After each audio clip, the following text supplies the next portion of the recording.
Saudações anestésicas, pessoal, sejam bem-vindos. Hoje damos início ao estudo dos anestésicos inalatórios e o objetivo específico da aula de agora é falar sobre a química desses agentes. Cai na prova? Não é frequente, mas quando cai, às vezes vem uma bronca dessa aqui. Então, se você nunca viu, se você nunca parou para aprender como é que eu identifico cada agente inalatório com base na fórmula química, na estrutura química, você não tem como sair dessa questão se não chutar. Agora a notícia é boa, isso aqui é extremamente fácil, tem um monte de macete para você bater o olho, dar risada, responder a questão e ir embora para sua casa.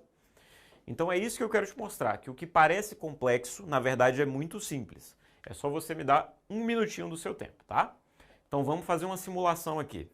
Suponha que você está dentro do seu bloco cirúrgico, preparando a sua próxima anestesia e aparece essa figura. Aparece um acadêmico e ele começa a perguntar. Ele não conhece, tudo novo para ele, ele quer aprender tudo.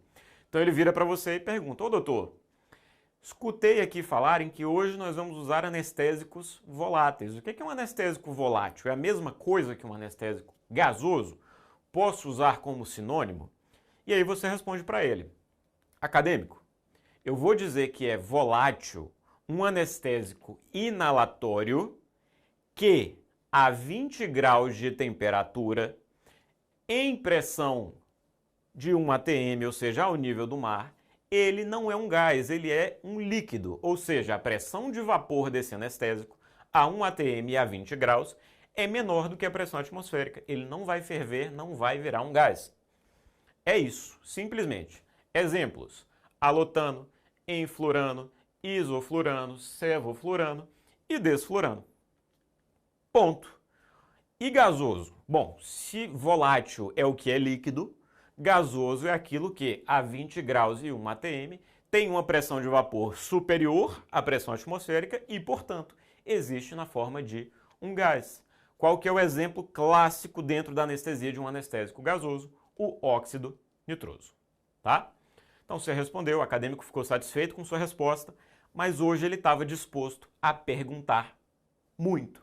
Então ele falou assim: doutor, explica para mim, por favor, o que é um anestésico halogenado? É um anestésico volátil ou é um anestésico gasoso? E você, muito tranquilo e preparado, vai falar para ele o seguinte: cara, olha para essa imagem aqui. Estou te mostrando a tabela periódica. Toda a anestesia inalatória está contida nesse cantinho da tabela periódica. E presta atenção, acadêmico. Nessa fileira roxa aqui, existe um grupo de átomos que é chamado de grupo dos halogênios. E nesse grupo dos halogênios, eu tenho 3 átomos, flúor, cloro e bromo, que fazem parte da composição de alguns anestésicos inalatórios. Os anestésicos inalatórios que contêm flúor, cloro ou bromo são chamados de anestésicos halogenados. Quem são eles? Os mesmos anestésicos que eu identifico como anestésicos voláteis, tá? Os mesmos. Então, o óxido nitroso, que é meu anestésico gasoso mais comum, mais popular, mais utilizado no mundo, ele é um halogenado? Não, ele não está aqui, ele está lá do lado, ó. Nitrogênio, oxigênio. Óxido nitroso está lá do lado, não é halogenado. E existe ainda um outro anestésico gasoso que o livro gosta, que a prova gosta, mas que na prática a gente não usa porque não é custo efetivo. É um gás que é extremamente raro, mas que ele é interessante, tá? Ele tem propriedades interessantes, por isso ele aparece na nossa prova de vez em quando. É um gás nobre e eu estou falando do xenônio. Então pronto, nesse pontinho da tabela periódica aqui você tem concentrada toda a anestesia inalatória. Feita essa breve introdução, vamos agora aprender a identificar cada anestésico de acordo com a sua fórmula química. Primeiro de tudo, estou te mostrando o anestésico mais esquisito da lista de hoje. O anestésico que a gente não está mais querendo utilizar, certo? Um anestésico que a gente começou a se afastar dele porque ele tinha muitas complicações. Por exemplo, poderia causar necrose hepática fulminante. Então a gente começou a esquecer esse cara. Ele não é mais do nosso dia a dia, a gente não costuma utilizar e ele é esquisitão. Por que ele é esquisitão? Porque ele é o único que contém bromo. Que anestésico é esse? É o alotano, tá? O alotano é o único anestésico que contém bromo. Vou te dar um macete para você não confundir. Toda vez que você tiver em dúvida sobre a fórmula química, o que você pode fazer? Você vai contar os átomos de flúor na fórmula do anestésico. Vai por mim que dá bom. Olha lá. Então tem 1, 2, 3. Como é que você vai vincular isso ao alotano? O alotano é o único anestésico inalatório que tem a letra T de 3, certo? Então se tem 3 flúors, se tem um bromo, é o alotano. Não tem dúvida, não tem erro, tá? Olha só agora essa dupla. Se você parar e contar cada átomo de cada uma dessas duas fórmulas, você vai chegar à seguinte conclusão. Por extenso, as duas fórmulas são iguais. Tem o mesmo número de carbonos, o mesmo número de oxigênio, o mesmo número de flúor, de cloro, de hidrogênio. As duas fórmulas são iguais. Quando eu tenho dois anestésicos ou dois agentes químicos que têm fórmula igual e estrutura diferente, como é que eu chamo? Eu chamo de isômeros, né? Faz parte da isomeria. E quais são os anestésicos inalatórios que se destacam por esse componente de isomeria? Enflurano, aqui em cima, e isoflurano, aqui embaixo. Deixa eu te ajudar com um macetinho também. Quando eu falo de isomeria, é muito comum eu lembrar de quiralidade. Você lembra dessa definição? O que é quiralidade? Quiral vem do grego, mão, tá? Mão. Então, o que é o que são dois agentes quirais? São agentes que têm os mesmos componentes, certo? Que eles são tão parecidos a ponto de eu achar que eles são iguais, por exemplo, mão esquerda e mão direita. Só que quando eu superponho os dois, eles não são superponíveis, porque a mão esquerda e a mão direita têm uma estrutura, um arranjo diferente. Então, a mesma coisa que eu vou te mostrar aqui, tá? Então, não são superponíveis. Vou deixar uma mão só aqui agora para a gente ter um pouquinho mais de espaço e vou te pedir para contar quantos dedos tem na mão. 5 dedos. Quantos átomos de flúor eu tenho na fórmula do enflurano e do isoflurano? 1, 2, 3, 4, 5. 1, 2, 3, 4, 5. Então, toda vez que tiver 5 flúors, você lembra da quiralidade e lembra que você está procurando os anestésicos isômeros, os anestésicos irmãos, enflurano e isoflurano. Como é que eu diferencio um do outro? Procura o halogênio cloro. Procura o cloro. Olha lá, no enflurano, o cloro está lá na ponta de fora da molécula, certo? Então você vai lembrar o seguinte, o E de enflurano é o E de externo. O cloro do enflurano fica em posição externa na molécula. Em contrapartida, o cloro do isoflurano tem um I de interno, ele fica no meio da molécula. Então olha lá, cloro externo, cloro interno. É assim que a gente vai fazer para diferenciar. Próximo agente que eu vou te mostrar é o mais fácil de todos, porque o nome dele te fala a fórmula química. Então tá aqui o sevoflurano. Sevoflurano é de 7 fluors. Então conta lá. 3 flúors ali em cima, 3 flúors aqui embaixo, mais um aqui do lado. 7 átomos de flúor. O anestésico inalatório que tem 7 átomos de flúor é o sevoflurano. Não tem erro. Só sobrou um último anestésico volátil aqui agora para a gente conversar, que é o desflurano. O desflurano não tem um bom macete. Tem um macete ruim que eu vou te falar daqui a pouco, mas ele não tem um bom macete. Como que eu guardo? Olha, se não tem 3, não é alotano.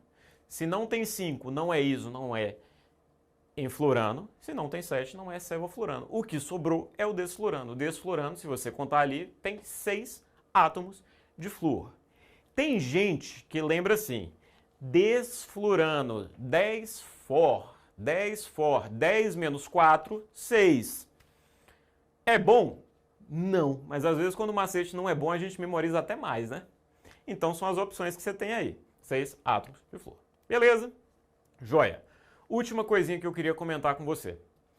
Já apareceu na prova dizendo o seguinte, olha, o anestésico volátil tal é um éter.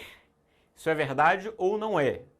O que é um éter? O éter é todo o hidrocarboneto que contém um radical, um trecho COC. Carbono, oxigênio, carbono. Então, olha lá. Todos os anestésicos voláteis, com exceção do alotano, têm o radical éter, são éteres. Maravilha? Beleza. Volta para a questão aqui agora e vem responder comigo. Letra A. O agente 1 é o desflurano. Olha para o agente 1. O agente 1 é o esquisito, é o único que tem bromo. Lembrou? O agente 1, ele tem 3 flúors. Quem que é o anestésico inalatório que tem a letra T? É o alotano. Então a letra A está incorreta. Letra B. O agente 2 é o alotano. Não porque eu já achei o alotano, mas vamos ver o que é o agente 2.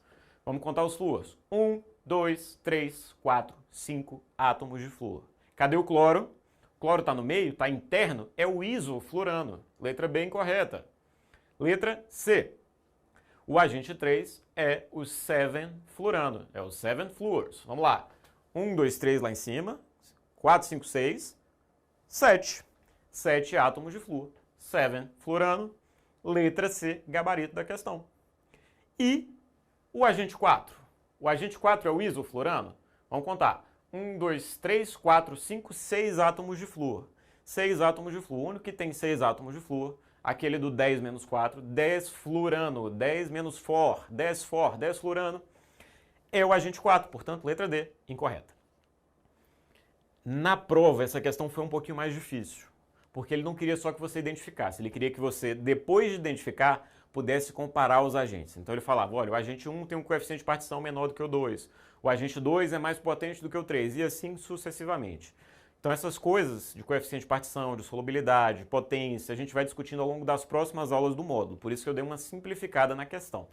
Mas o grande desafio da questão de fato era essa parte aqui de cima, que agora você mata sem dificuldade. Última questão para a gente encerrar. Característica físico-química do desflurano, letra A, derivado do éter. De graça para quem já tinha estudado em algum momento, dificílima para quem nunca tinha estudado o assunto. O desflurano, assim como todos os agentes voláteis, exceto o alotano, é um éter, ele tem o COC, então o gabarito da questão está aí. As outras eu vou colocar só a título de informação, mas a gente vai discutindo para frente, tá? Coeficiente de sangue e gás do desflurano, 0,9. Não. Fica entre 0,42 e 0,45. A gente vai discutir isso, calma. Pressão de vapor de 450 milímetros de mercúrio a 20 graus. Lembra o seguinte, o desflurano é o anestésico volátil mais próximo de ferver. Tá? Ele entra em ebulição a 22,8 graus Celsius, o que significa que a 20 graus Celsius ele tem que ter uma pressão de vapor que é muito próxima de ferver. Então vai estar lá em 600 e alguma coisa. Não é 450, então a pressão dele era 669. E D, ele é instável na presença do absorvedor de CO2. Olha só, eu vou até colocar em azul essa aqui, porque eu achei um pouco frágil essa alternativa. O desflurano, ele é extremamente resistente a metabolismo. Ok? Então, dentro do corpo, ele sofre muito menos metabolismo do que os outros anestésicos voláteis. No entanto, quando ele está interagindo com o absorvedor de CO2, ele é o que mais produz monóxido de carbono. Então, dizer que ele é estável, instável, é meio nebuloso, tá? De toda sorte, a letra A era, obviamente, o gabarito da questão. E na prática é assim que a gente tem que fazer, tá? Vão aparecer algumas questões um pouquinho mais duvidosas e a gente vai naquela que é mais certa. Maravilha, pessoal? Lembra de parar um pouquinho no aplicativo, treinar algumas questões, avalie a nossa aula, por favor, e volta para a próxima discussão. Então a gente se vê na próxima aula.